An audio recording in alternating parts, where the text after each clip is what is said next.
Bonjour tout le monde, Yolana. Eh bien, aujourd'hui, en attendant que tout le monde arrive, je vous explique le sujet. On va voir, il y a plusieurs parents qui m'ont demandé pour les bébés. Parce que donc les derniers lives qu'on a fait ensemble, j'ai beaucoup parlé des enfants à partir de 3 ans en mode apprentissage en fait. Donc 3 ans et plus, voire jusqu'aux adolescents.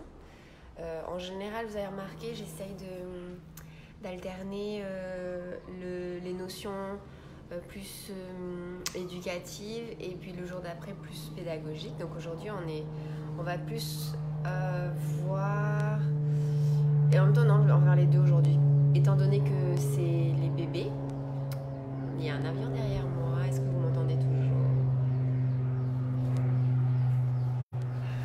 Ok, donc on va faire pour les bébés, donc en fait on va faire un peu des deux. Il va y avoir un peu de pédagogique, un peu d'éducatif, pardon, pendant lesquels par exemple je vais vous montrer ce livre-là, qui est super, de Catherine Dumontet-Crémer. Vous allez avoir sur Facebook, sur Internet, elle a mis en place tout ce qui est parentalité créative, c'est vraiment super. Il y a une nouvelle version de ce livre aussi qui est sortie. Moi, il est ancien, il date de mes enfants, donc voilà. Mais il y a une nouvelle version qui est super bien faite. Et il est vraiment génial, très exhaustif, parce que en fait, il balaye plein de sujets sur la parentalité. Il n'est pas que sur un sujet comme beaucoup de livres. Celui-là, il est assez exhaustif en fait. Voilà. Pour les jeunes enfants, jusque du coup aux plus âgés, elle aborde même les primaires, les collégiens, un peu moins, mais quand même, ça donne quand même de bonnes bases. Et puis on va aussi voir celui-ci, qui est une Bible de Margot Sutherland. Celui-là, il me semble qu'il est plus édité. C'est vraiment un trésor si vous arrivez à mettre la main dessus. Il est vraiment très très bien fait parce qu'il est très ancien et pourtant il a l'air très actuel. Et puis surtout à l'intérieur, il est hyper actuel parce que finalement, il reprend tout ce que les neurosciences ont mis en lumière depuis peu de temps. Donc en fait, c'est vraiment comment appréhender, comprendre son enfant à la lumière des sciences. Et du coup, notamment par rapport aux crises, aux pleurs, aux émotions, tout ça, c'est vraiment hyper intéressant parce que il y a vraiment un appui en termes de chiffres et d'études scientifiques. Et du coup, par exemple, quand vous avez des soucis pour justifier de votre style d'éducation à vos familles, celui-là, c'est le top parce que vous avez plein de petites références que vous pouvez glisser ici et là qui coupent la discussion, les théories sans fin et les débats sans fin sur quand vous avez choisi de pratiquer l'éducation bienveillante, quoi. Donc voilà, alors, donc aujourd'hui, bébé. Déjà, ce qu'il faut peut-être prendre en compte avec la particularité des bébés, des jeunes enfants. Donc, quand je parle de bébés, je parle vraiment des enfants qui ne sont pas encore au stade de la marche ou alors qui sont vraiment encore vraiment au tout début, genre on va dire à peu près jusqu'à 18 mois, quoi. Ok, donc de 0 à 18 mois. Après, on passe à un autre stade que les Américains appellent ça toddler. C'est vraiment entre le stade enfant, qui est plus vers 3 ans, où là on est vraiment dans l'apprentissage, quelque chose de construit. Et voilà, donc du coup là on va vraiment faire plutôt bébé qui rampe et qui commence un petit peu à découvrir le monde en s'accrochant et en commençant à marcher parce que ici, les enfants ont une grande motricité, ce qui est génial. Et du coup, parfois, ils marchent super tôt. Parfois, vers 9 mois, j'ai vu des bébés marcher. C'est impressionnant. Donc voilà.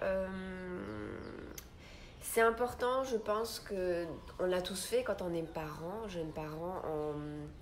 On se renseigne sur les stades de développement de notre bébé. Okay. Souvent, on le fait aussi quand ils sont encore dans notre ventre, vous savez, genre à 2 mois, il fait ça dans le ventre, à je sais pas combien de mois, il donne des coups de pied, etc., etc., etc. Et quand ils sont tout jeunes, qui viennent naître, on continue. Après, souvent, on oublie, on est dépassé parce que le temps, etc. Et pourtant, c'est hyper important de continuer à aller voir nos petits tableaux qui expliquent à 6 mois ce qu'il est censé faire, à 9 mois, là, là, là. Ce qui est important aussi, c'est de pouvoir aller voir sur plusieurs ressources. C'est très important de ne pas de ne pas avoir qu'une seule référence, tout simplement parce que il n'y a pas une vérité vraie, tous les enfants sont différents et ce ne sont que des généralités, des statistiques en fait, hein. Et donc votre enfant, à vous, il est forcément spécial. Donc d'aller voir différents tableaux, disons, ça va vous permettre d'avoir plusieurs points de vue, d'accord, sur un même âge, ce qu'il est censé globalement faire. Et avec toujours évidemment en tête l'idée que tous les enfants sont différents et que à partir du moment où ça reste quelque chose, un comportement positif et qui n'apporte rien de dangereux ou qui n'embête entre guillemets personne, qui ne fait de mal à personne, etc. Il n'y a pas de raison, il peut être hors cadre et c'est ok. Je veux dire, c'est comme la courbe chez le pédiatre, si on est en dessous, au-dessus finalement, et qu'on est quand même en bonne santé, c'est ok. Voilà. Donc, ces tableaux-là, ils sont très importants, mais il ne faut pas que vous vous enfermiez là-dedans, ok? Parce qu'ils sont importants tout simplement parce que parfois, souvent, j'entends des parents qui me demandent, qui me disent « Oui, il commence à toucher à tout, j'en peux plus » ou oui, il veut me parler tout le temps, ou il s'arrête jamais. Bon, là, c'est vrai que 18 mois, c'est un petit peu tôt pour ça. Mais, il met tout à la bouche, je le gronde, j'essaie d'attraper, j'arrive pas, etc. Or, d'aller voir ces tableaux-là, ça nous permet de nous rendre compte que c'est normal. Et quand on se rend compte que c'est normal et que les autres enfants le font, on lâche prise un peu plus et puis on accepte le développement de notre enfant et du coup on est moins sur son dos, on est plus indulgent avec nous-mêmes, qu'on n'a pas forcément besoin d'aller tout le temps checker, voir ce qu'il va mettre dans la bouche. C'est normal s'il y a un caillou qui passe et qu'il le met, ça stimule ses défenses immunitaires et voilà. Donc voilà, ça c'est important dans ce sens-là. Après, le côté un peu plus négatif, c'est que ça peut vous enfermer et que du coup, à l'inverse, vous dire tiens, il a 9 mois, il devrait faire ci, il devrait faire ça, et de le stimuler à outrance, ou alors de lui dire sans intention négative, jamais, mais de lui dire des choses du genre oui, c'est bizarre, t'es pas normal, tu fais pas ça, ou alors à ton âge, tu devrais faire ci, etc. Salut Loana. Oui, c'est sur les bébés, Loana, donc bon, je sais pas si ça va, mais bon, je suis contente que tu sois là. Donc voilà, ça c'est pour les stades de développement. Il y a aussi Maria Montessori, donc vous savez, je suis formée à la pédagogie Montessori, qui a mis en lumière des périodes sensibles, elle appelle ça.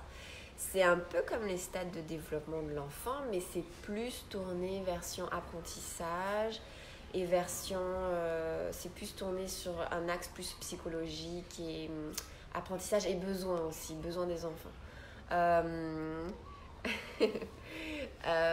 Quand on parle de besoins, moi en tout cas quand je parle de besoins, c'est vraiment, je me base sur les besoins de la CNV, de la communication non violente.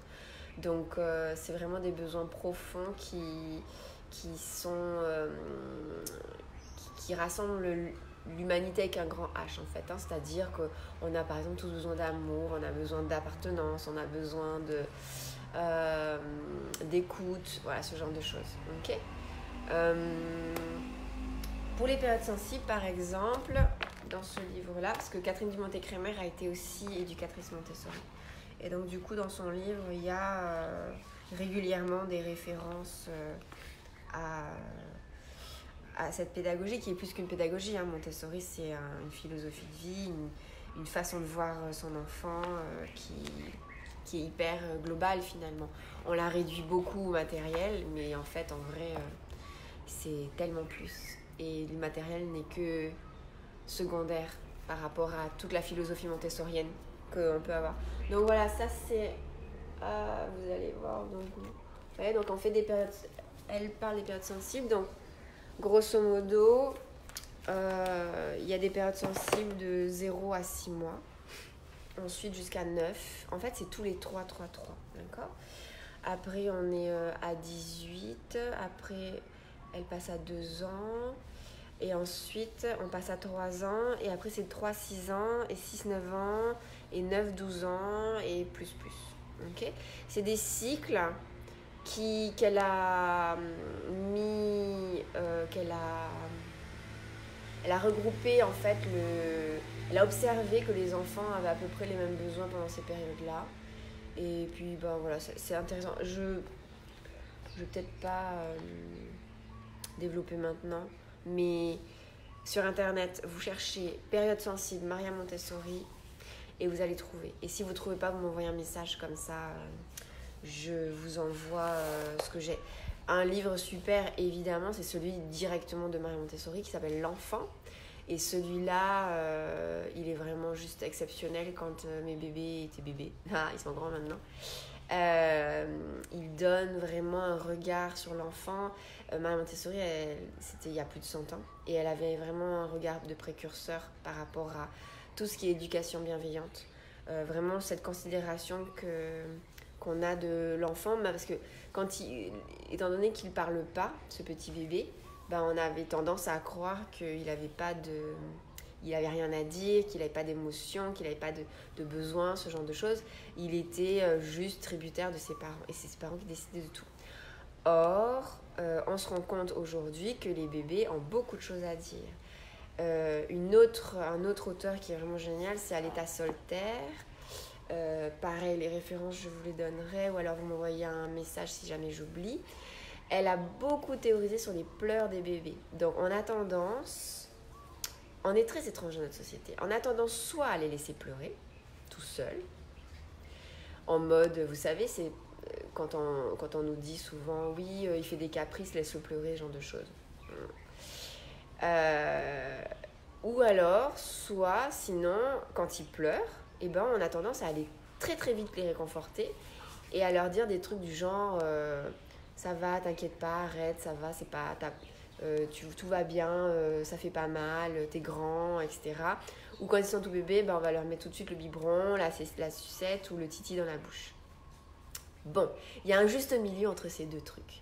Les pleurs, c'est leur moyen de communiquer quand ils sont tout petits. Et donc forcément, il y a un intérêt. C'est comme vous qui en avez gros sur la patate quand vous rentrez du boulot ou quand vous disputez avec votre chérie et que vous devez parler enfin, en tout cas, que vous parlez à votre meilleur ami, ça vous fait du bien. Voilà, c'est la même chose. Votre bébé, quand il pleure, il a besoin de déverser tout ce qu'il a vécu dans la journée. Parce que souvent, ceux qui ont des jeunes bébés se souviennent, ça arrive souvent en fin de journée. À l'heure du coucher de soleil, tout ça. Voilà. Ben, en fait, on appelle ça des décharges émotionnelles. Et en fait, la théorie dit que l'enfant accumule pendant la journée toutes les sollicitations. On a été voir des amis, tout le monde qui le tripote, la mamie qui veut le porter, ou alors on est allé au magasin, bon pas en ce moment, mais d'habitude on va au magasin avec lui, il y a plein de lumière, plein de bruit, plein de gens, la voiture, souvent les bébés, enfin ça dépend des bébés en même temps, mais parfois ils aiment pas trop ça, les bouger, parfois on respecte pas trop leur rythme de sieste, on les réveille, etc. Bref, ils accumulent tout ça. Et donc du coup souvent en fin de journée ils déchargent, okay. Et cette décharge émotionnelle là, elle est hyper importante, c'est très important, c'est vraiment encore une fois, quand nous on est fâché, on a besoin de pouvoir le déverser toute cette colère dehors, parce que si vous la gardez à l'intérieur de vous, ça va vous faire du mal à vous. Pareil pour vos petits bébés et encore plus. Donc du coup, comment on fait pour accueillir ces émotions-là quand ils sont tout petits? On les garde avec nous. Surtout, ne jamais laisser pleurer un bébé tout seul. Même un enfant, à partir du moment où il ne verbalise pas de lui-même qu'il a envie d'être tranquille, vous devez absolument rester avec lui. Parce que vous êtes sa référence. La théorie de l'attachement, c'est une base en parentalité positive. Et ça dit bien que l'enfant, il a besoin, pour se construire émotionnellement et psychologiquement et intellectuellement, d'avoir sa figure d'attachement avec lui, et surtout pendant les périodes compliquées comme des démarchages émotionnels. Donc vous restez avec lui. Et ils sont tout petits, hein, on parle de petits bébés qui ne marchent pas, donc vous l'avez dans vos bras et en fait vous accueillez. C'est exactement comme avec les plus âgés. On les accueille et on dit des phrases du genre je suis là, je t'entends, je comprends, enfin, ou pas forcément je comprends, si vous ne comprenez pas, dites pas je comprends, mais je suis là, je t'entends, je t'écoute, tu peux pleurer, je suis là, etc. Attention, quand vous dites tu peux pleurer, il y a des personnes qui disent tu peux pleurer en mode un peu ironique ou un peu genre l'intention n'est pas la même, c'est genre vas-y tu peux pleurer, cause toujours, voilà. Or c'est pas ça, là c'est vraiment dans le genre tu peux te laisser aller, tu peux lâcher prise, je suis là, tu es en sécurité avec moi, même si tu pleures. Parce que pleurer, c'est aussi accepter de se montrer en état de faiblesse. Hein. Et il faut que vos enfants puissent avoir confiance en vous pour se montrer faibles. S'ils ne peuvent pas le faire avec vous, avec qui ils le feraient. Donc, ces moments où ils ont besoin de lâcher leurs émotions, lâcher leurs tensions, même qu'ils sont tout petits ou grands, c'est très important qu'ils puissent compter sur vous. Ok ?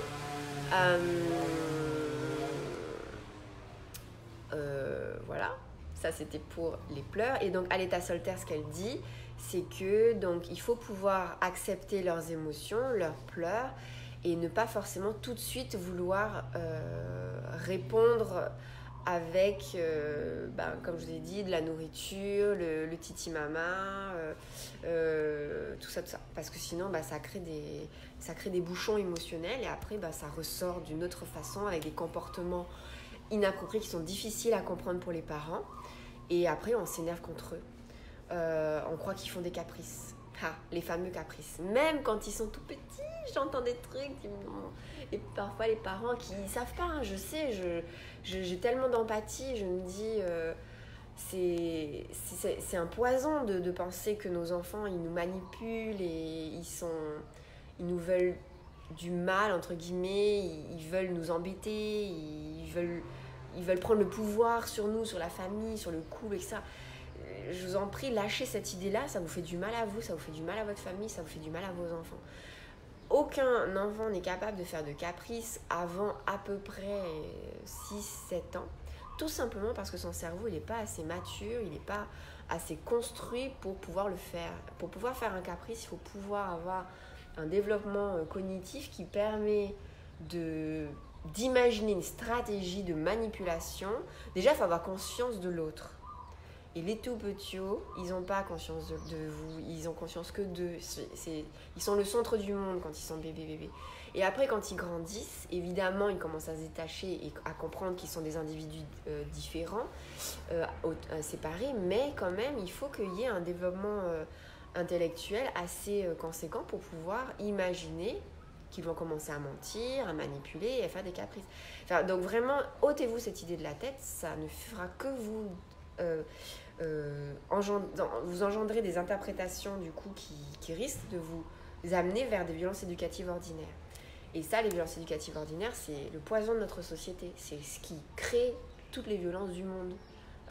Quand on commence à crier sur nos enfants, quand on commence à leur dire des mots, à faire du chantage, à les rabaisser. Encore une fois, c'est jamais pour faire du mal. On a l'impression vraiment, sincèrement, que...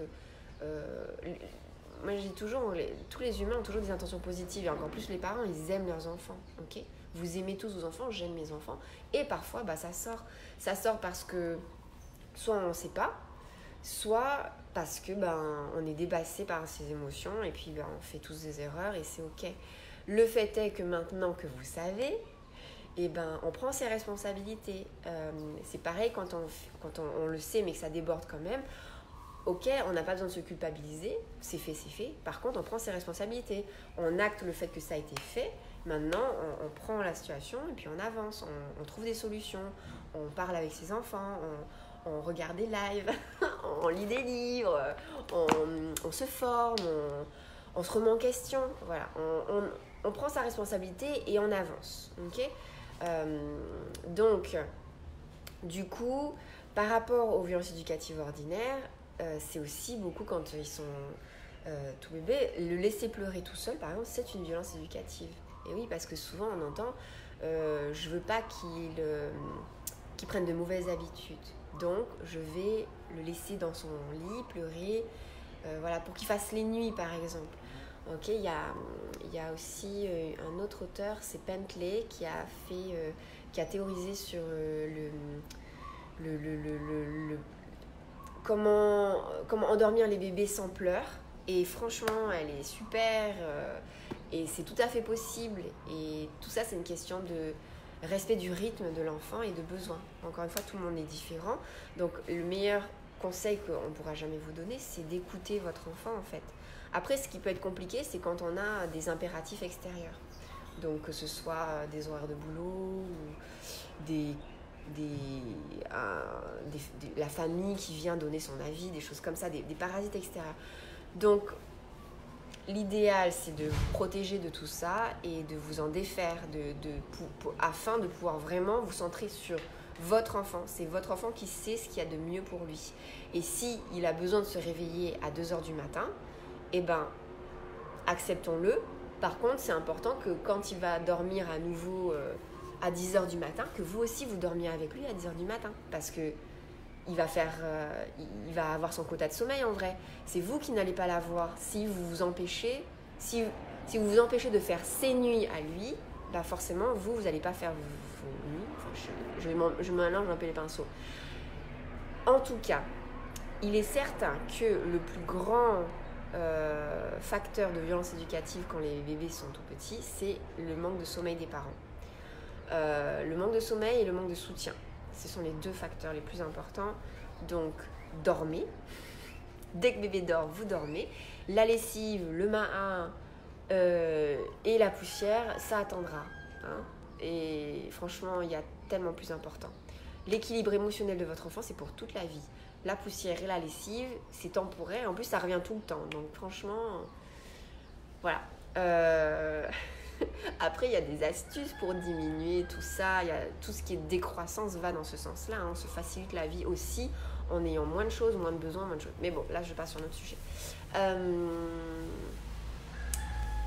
J'étais en train de dire 2 facteurs, sommeil et manque de sommeil et manque de soutien. Le manque de soutien, c'est évidemment, en général, on est 2 quand on fait un bébé. Il se peut qu'il y ait eu des soucis, donc du coup on se retrouve toute seule. Il se peut aussi que le conjoint, malheureusement c'est souvent le papa, mais heureusement ça commence à changer, que parfois c'est le papa qui reste et les mamans qui... Voilà, bref, en tout cas, parfois l'autre conjoint se travaille beaucoup à l'extérieur de la maison et du coup on n'est pas soutenu. Attention, je dis bien travail à l'extérieur parce que être à la maison avec son enfant, c'est un travail. Ça a été prouvé, il y a eu des études qui ont été faites sur la quantité d'heures et la quantité de ce que ça nécessite en termes cognitifs, en termes... Enfin, je veux dire, c'est énorme, c'est un travail à part entière, c'est même plus compliqué que Non, je ne veux pas comparer, ce serait dommage. Mais en tout cas, voilà, ce que je veux dire, c'est que c'est un vrai travail d'être à la maison avec son bébé. C'est tout à fait... ça devrait être beaucoup plus valorisé par notre société, en tout cas ça c'est clair. Le congé maternité de 2 mois, au secours, on essaye de faire en sorte que ça change, mais c'est un petit peu compliqué. Mais en tout cas c'est une bataille qui devrait être prioritaire, parce que le manque de temps comme ça avec nos bébés, ça implique aussi que du coup les familles sont éclatées très rapidement.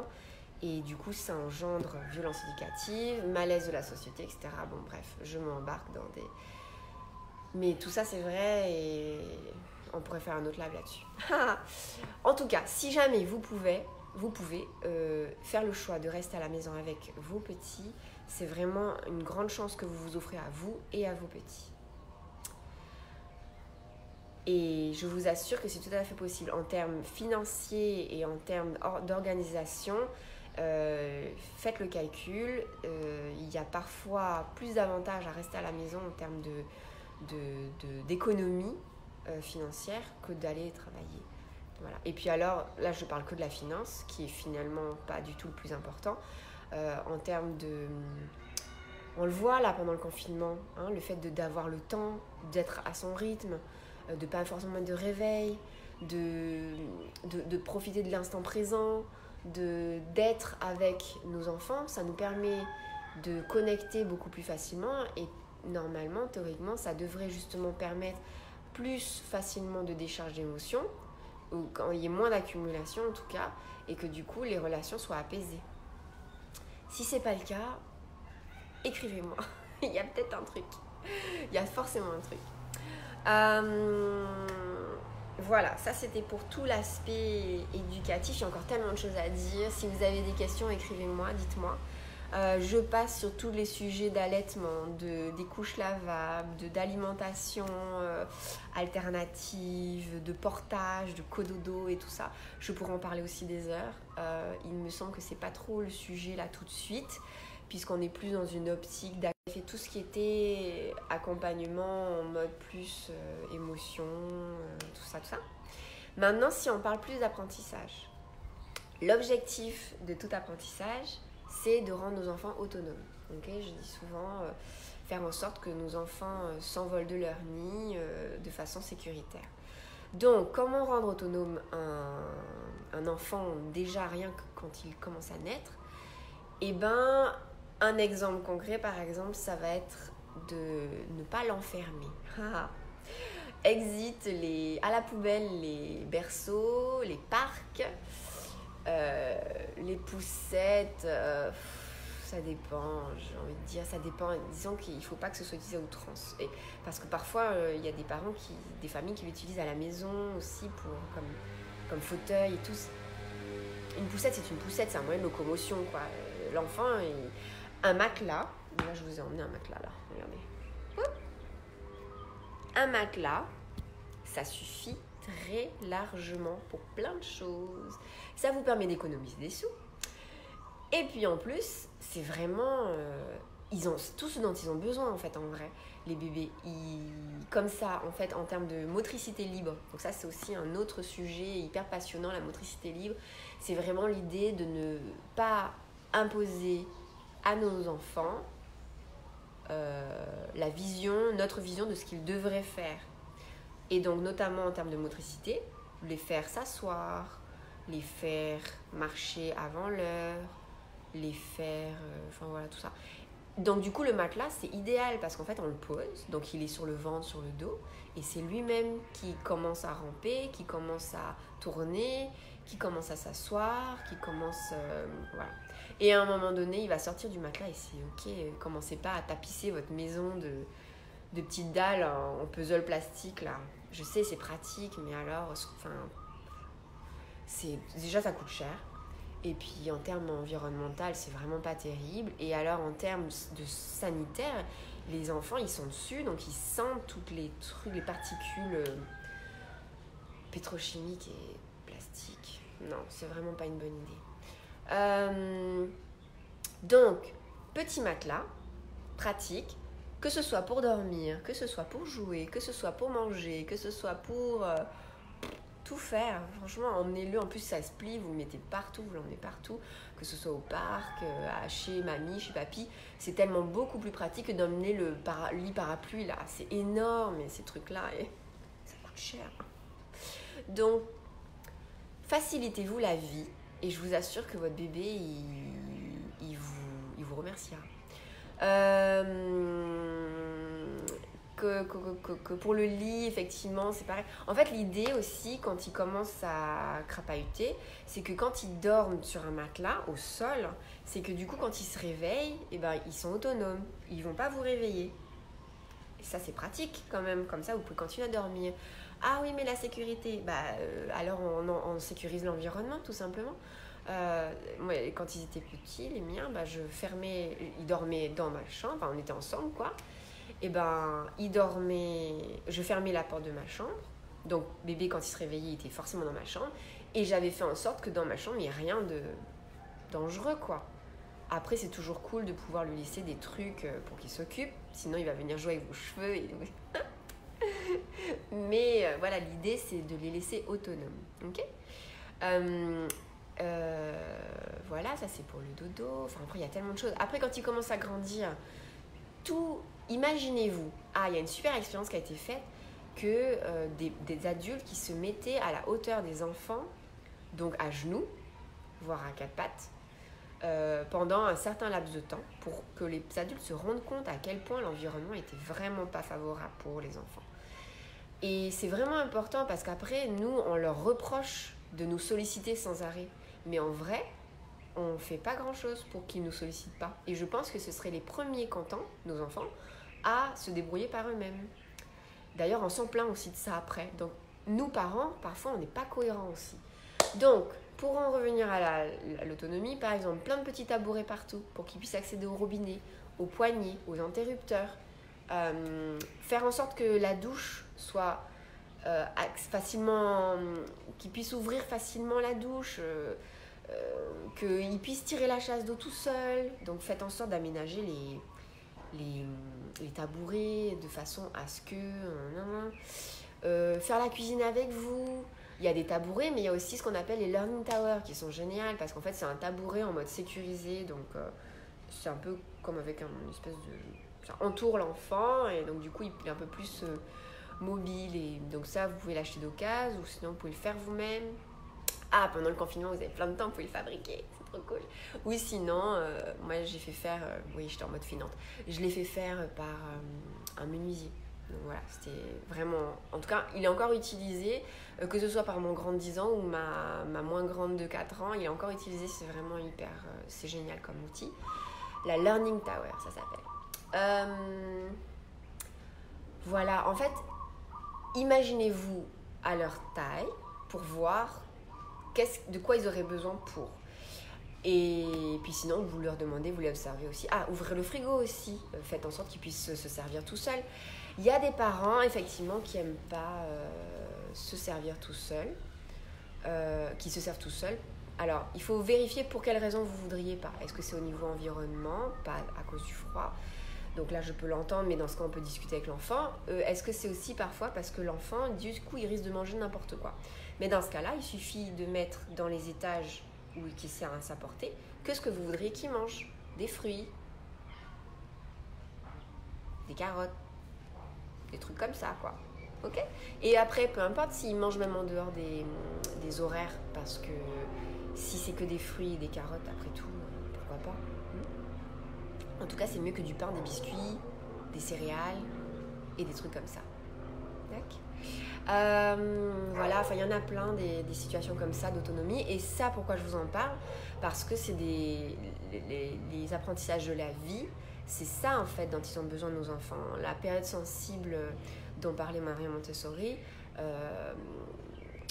va dire, j'ai envie de dire même avant, mais grosso modo, quand ils commencent à marcher 1 an, 18 mois, voire 2 ans, ouais. Et ils sont vraiment dans les apprentissages de leur environnement immédiat. Donc ils vont aller faire ce que vous faites. Ils veulent aller couper des légumes.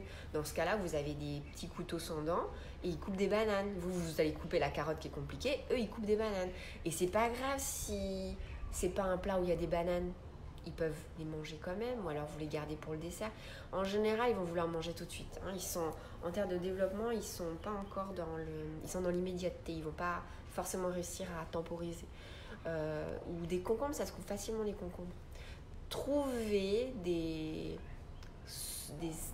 solutions pour qu'ils puissent faire avec vous.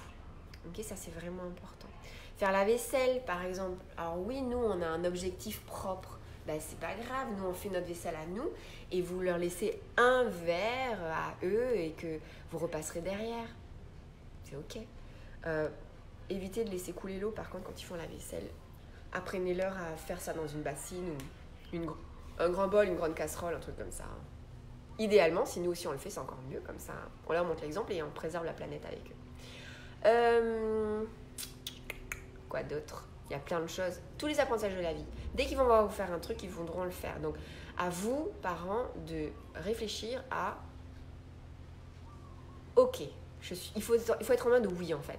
Oui, tu vas faire comme moi.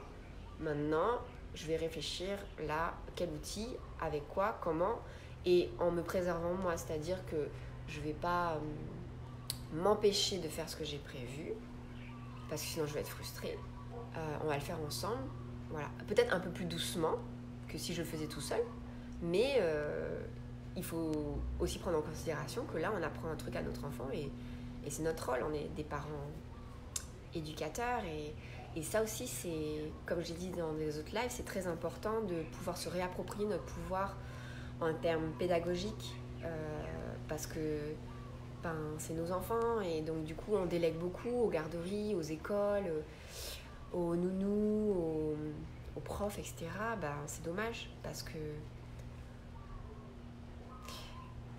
j'allais dire c'est pas normal, mais bon après chacun.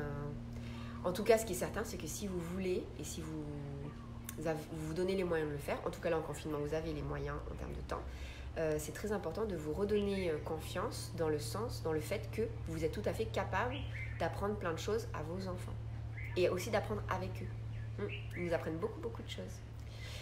Après, donc là on était dans tous les apprentissages de la vie du quotidien.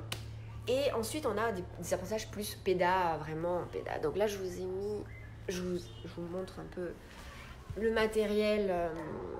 Alors, moi, je ne suis pas forcément en mode acheter, ok, mais je vais quand même vous montrer le matériel montessorien classique. Ok, donc ça, je les avais achetés moi quand j'étais éducatrice Montessori. J'en ai fabriqué beaucoup avant d'avoir ma propre classe. Parce que c'est très facile, ça c'est un petit peu compliqué quand même. Mais il y a quand même beaucoup de choses qu'on peut faire nous-mêmes en Montessori. Il y a beaucoup de tutos sur internet. Ça s'est beaucoup démocratisé maintenant. Donc profitez-en. Après, c'était une question de temps quand j'ai commencé à avoir ma classe, où j'avais moins de temps, et aussi une question de solidité. Parce que c'est pas pareil quand on a 1, 2, 3 enfants que quand on en a 30. Donc forcément, acheter du matériel tout fait, c'était plus efficace pour moi dans une classe, mais vous qui êtes à la maison, vous pouvez tout à fait faire vous-même, d'accord? Donc ça, quand ils sont tout petits, il manque la balle. En fait, attendez, je cherche. Admettons que c'est ça, ok? En fait, ils ont besoin ils mettent la balle dedans et après ils ouvrent le tiroir et ils retrouvent la balle. Okay, ça s'appelle la permanence de l'objet. C'est une notion, en vrai, ils vont le comprendre à un moment donné. Le matériel Montessori, si vous voulez, l'objectif, c'est d'isoler les notions pédagogiques qu'ils vont apprendre dans le quotidien et de les isoler de façon à ce qu'ils puissent recommencer l'expérience pour pouvoir l'intégrer, la décortiquer et l'intégrer intellectuellement, en fait. Parce que quand ils vont le faire ça, quand ils vont vivre cette expérience dans le quotidien, je sais pas moi, dans quelle situation ils pourraient vivre ça?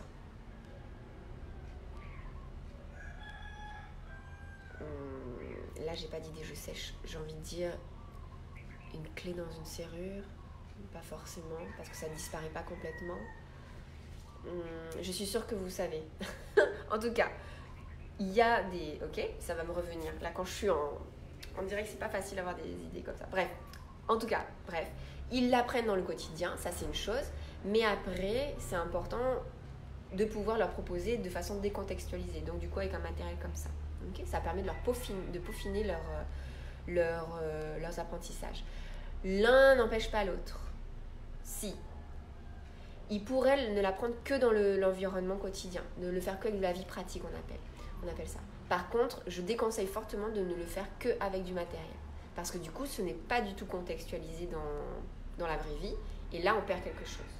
De ne faire que dans la vraie vie et pas de le faire avec ça, je trouve que c'est intéressant. Ça peut être tout à fait... Il y a plein d'enfants qui apprennent comme ça. Je veux dire, il y a plein d'enfants qui n'ont pas eu ce matériel-là et qui ont très bien grandi. Mais dans le sens inverse, par contre, ça ne marche pas. Ok. Donc, voilà. Ensuite, vous avez quoi d'autre? Vous avez tout ce qui est matériel comme ça. Donc là, ça permet de travailler la motricité, motricité fine. Donc, on essaie de travailler toujours avec les 3 doigts. pour la tenue du descripteur après, c'est important. Mais vous allez voir qu'après, quand ils sont tout petits, ils vont prendre comme ils peuvent. Hein. Et après, ils doivent viser comme ça. Donc ce matériel-là, il y a dans tous les sens. Vertical, horizontal, il y en a parfois 3, etc. etc. D'accord. Ce genre-là. Alors là, on a 2 notions. Celui-là, il n'est pas typiquement montessorien. Il y a 2 notions, parce que Montessori, c'est une notion à la fois. Hein. D'accord. Donc là, c'est la notion horizontale. Là, il y a 2 notions. Il y a la notion verticale, d'empiler, mais il y a aussi la notion de hiérarchie, de progression, de tri, de grand, petit, moyen. Ok. Si jamais vous avez ça et que votre enfant il le met dans le mauvais sens, c'est ok. C'est une question d'étape. Donc c'est ok. Surtout, on ne fait jamais de remarques, on encourage, c'est-à-dire qu'on voit ce qu'il y a de bien là-dedans. Genre, waouh, t'as réussi à les enfiler dans la tige. Utilisez des vrais mots aussi, ça c'est très important. On veut les tirer vers le haut, donc ils sont intelligents vos enfants. Si vous utilisez des mots de bébé, ils vont rester bébés. Utilisez des vrais mots. Et si vous avez peur que ce soit des mots trop, vous utilisez le vrai mot et vous l'expliquez avec un langage un peu plus simplifié. Mais ayez confiance en eux, ils sont très intelligents. Donc, tu as mis les disques, les anneaux sur la tige verticale. C'est super. Regarde, est-ce que je peux faire maintenant ? On leur demande, ils ont le droit de dire non. C'est leur travail. Et là, on enlève un par un. Parce que, pourquoi pas les 3 en même temps ? Parce que eux, avec leurs mains, ils n'arriveront pas forcément à le faire avec 3. Donc du coup, vous allez les mettre en échec. Un par un. Hop. Et là, on met sur un tapis. Hop. Je suis désolée, là, je n'ai pas mon tapis. Bouh. Alors, je peux le mettre sur le matelas, le petit matelas dont je vous ai parlé. Et hop là. Et comment dire ? On aligne. Ok, vous voyez, c'est important de leur proposer quelque chose de carré, de façon à ce qu'ils puissent plus facilement dévier. Si vous proposez déjà quelque chose de brouillon, ils vont pas avoir de base assez solide, assez carrée, assez propre, saine, pour pouvoir eux-mêmes danser sur cette rigueur. Vous voyez ce que je veux dire ?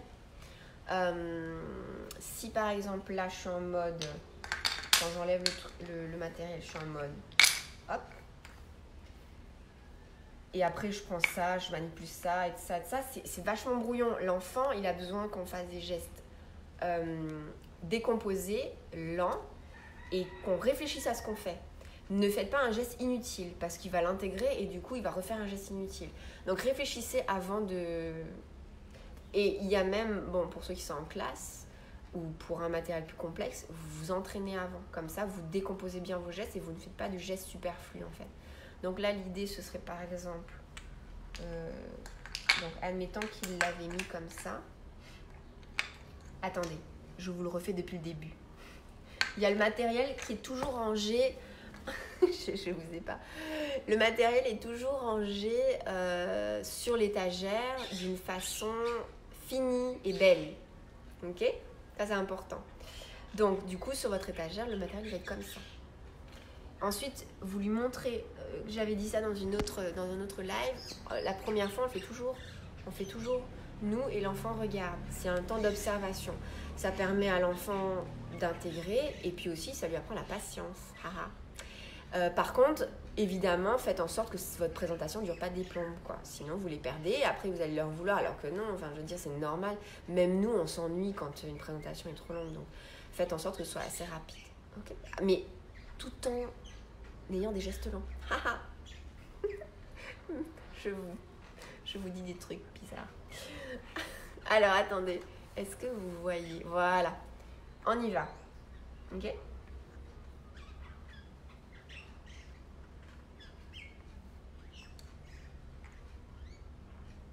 Pas besoin de parler.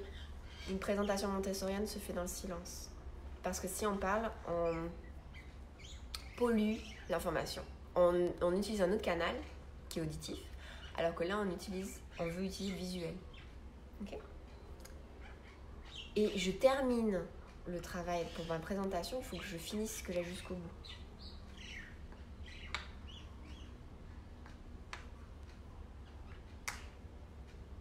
Et là, je suis contente. Je montre à mon bébé que je suis super contente, super fière de moi.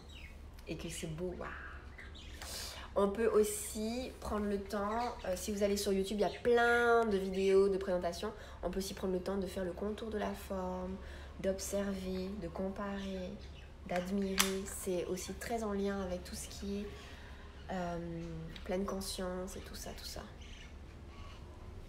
Voilà. Et l'idéal, mais s'ils ne peuvent pas encore se déplacer, ne le faites pas. Mais s'ils peuvent se déplacer, l'idéal, un matériel, un travail est terminé quand il est rangé. Donc vous allez le replacer à sa bonne place sur l'étagère.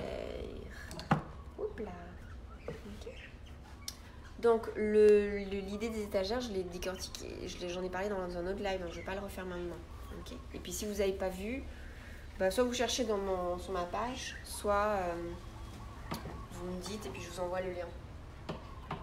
Il y a quoi encore? Il y a cet outil-là, ce matériel-là qui est vachement cool. Hop. C'est aussi pour la permanence de l'objet. Alors on met des choses, évidemment, dedans. Mettez des trucs qu'il aime bien. Il y a aussi ce matériel-là. Hop, motricité et couleur. Là, on peut commencer à trier. Faire un travail sur les couleurs. Voilà, ça c'est vraiment ce qui est typiquement montessorien. Ah, il y a aussi celui-là là-bas. Typiquement montessorien, d'accord. Après, il y en a plein d'autres qui ne le sont pas et qui sont quand même très bien. Hein. Qui ne sont pas montessoriens, je veux dire.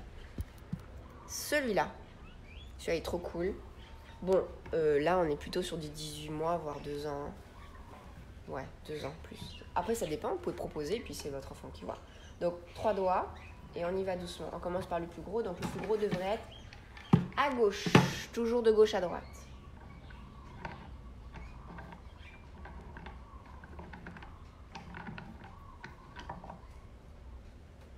Yeah. Ça, vous pouvez le fabriquer. Hein. Du coup, à votre sauce, moi je me souviens, j'en avais fait un dans une plaque de bois, mais avec un espèce de truc pour que le pas de vis puisse entrer et ressortir de façon sans abîmer le bois, quoi.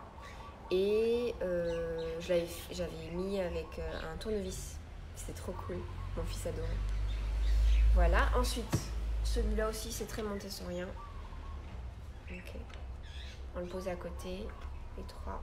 On peut faire le contour de la forme. Voilà. Et puis, vous en avez plein d'autres qui sont pas montessoriens, mais qui sont super. Genre, ce genre de truc là. Okay. Après, vous avez tous les puzzles. Des à lacets, les formes. Là-bas, hop. Qu'est-ce que j'ai? Il y a un truc de pêche. Ça, c'est vraiment trop cool. En plus, c'est local, c'est fait par Lutin des Îles. Voilà.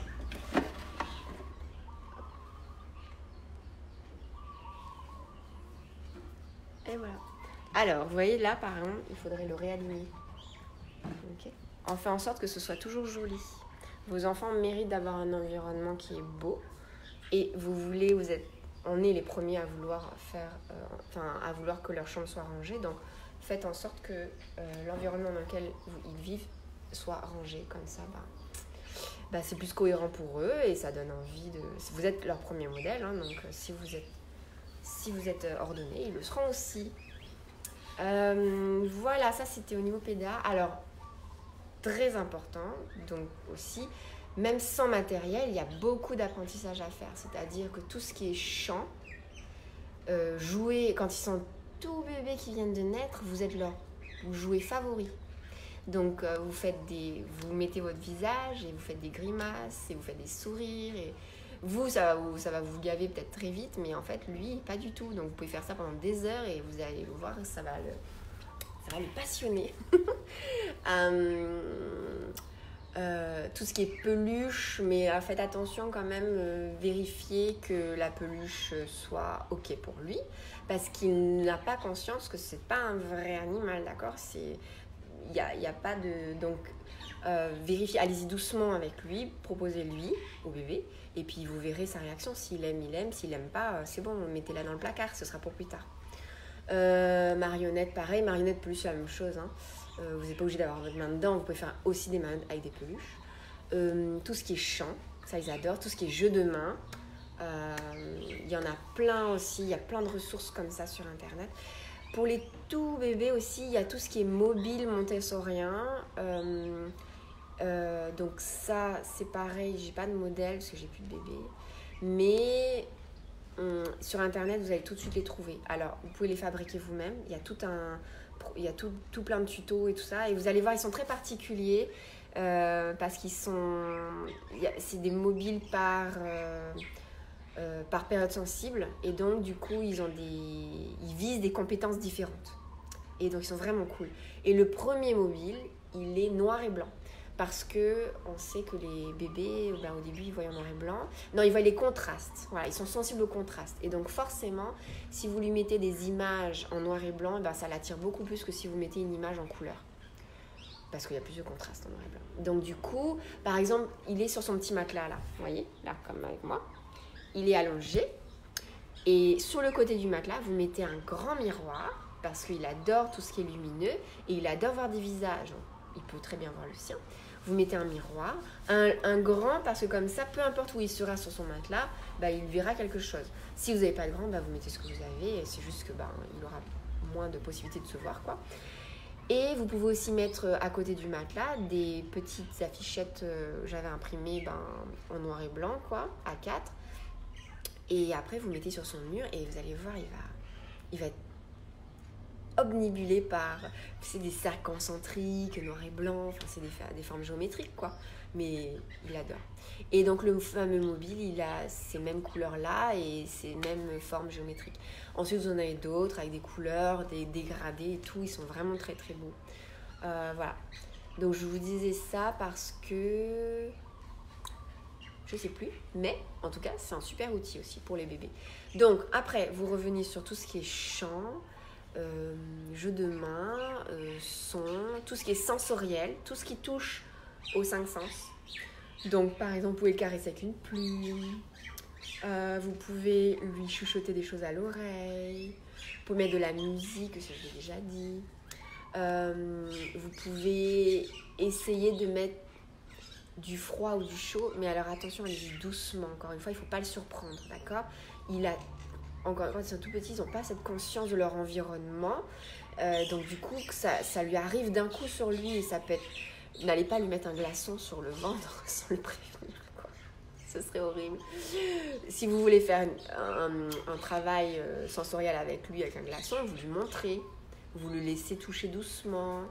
Vous lui mettez... Vous frottez votre doigt sur le glaçon et puis vous mettez doucement sur ses lèvres, sur ses doigts, etc. Ok ? Ça peut être super cool. Après, vous soufflez dessus. Ça va être trop chouette. Bref, vous avez de longues journées pleines d'activités en perspective avec tout ça. Voilà.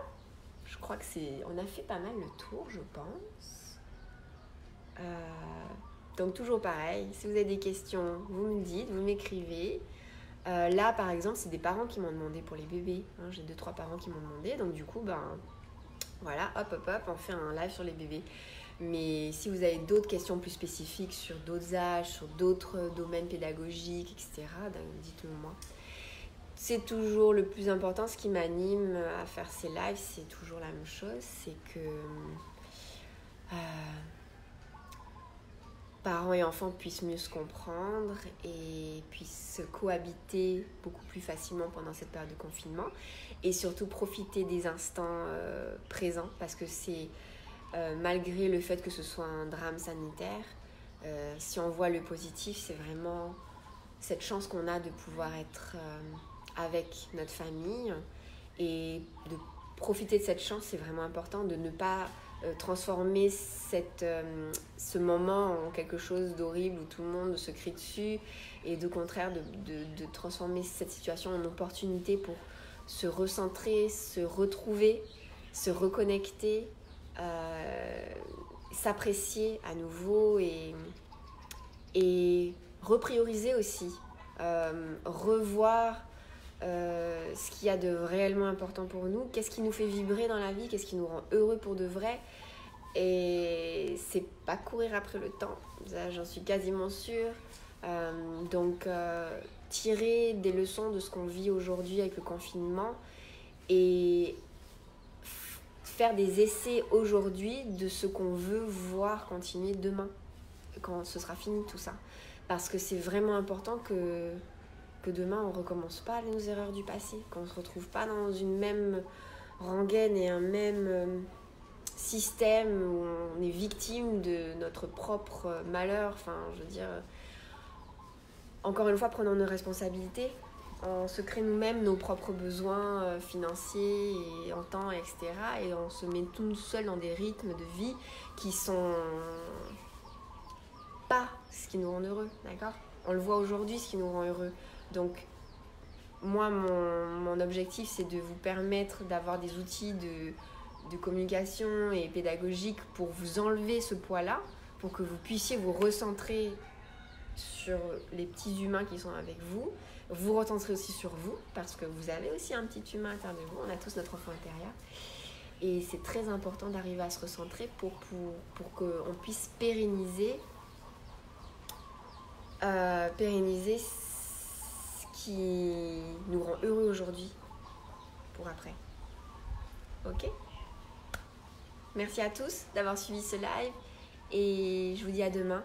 Et puis j'espère que vous allez aujourd'hui utiliser les outils qu'on a vus aujourd'hui, dans ce live. Et même s'ils sont plus âgés, vos enfants, hein, l'activité glaçon, je suis sûre que ça va les amuser. Allez, à bientôt, à demain. Nana.